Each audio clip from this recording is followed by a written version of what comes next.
امام غزالی رحمۃ اللہ تعالی علیہ نے آپ نے ایک بات لکھی کہ حضرت ابراہیم علیہ السلام کی لغزش کا جب ذکر ہوتا، یعنی آپ کے دل کے اندر جب کسی لغزش کا ذکر آتا نا، یاد آتی، تو ان پر غشی طاری ہو جاتی۔ اور حضرت ابراہیم حالانکہ نبی ہے، نبی سے کیا لغزش ہوتی ہے؟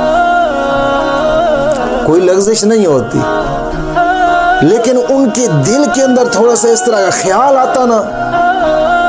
تو فرماتے ہیں کہ ان کا دل اتنا رب کے خوف سے دھڑکتا کہ ایک ایک دو میل تک ان کے دل کے دھڑکنے کی آواز جاتی۔ حضرت ابراہیم علیہ السلام ایک مرتبہ اللہ رب العزت نے حضرت جبریل کو بھیجا کہ جاؤ میرے پیارے ابراہیم پیغمبر کے پاس، اس سے کہو کیا کوئی دوست بھی کسی دوست سے اتنا ڈرتا ہے؟ تو میرا خلیل ہے،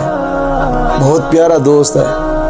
کیا دوست بھی کبھی دوست سے ڈرتا ہے؟ تو آپ فرمانے لگے یار جب میرے دل کے اندر نا تھوڑی سی لغزش کا بھی خیال آتا ہے تو میں اس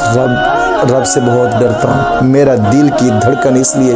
ایک ایک دو میل تک سنائی دیتی ہے کہ جب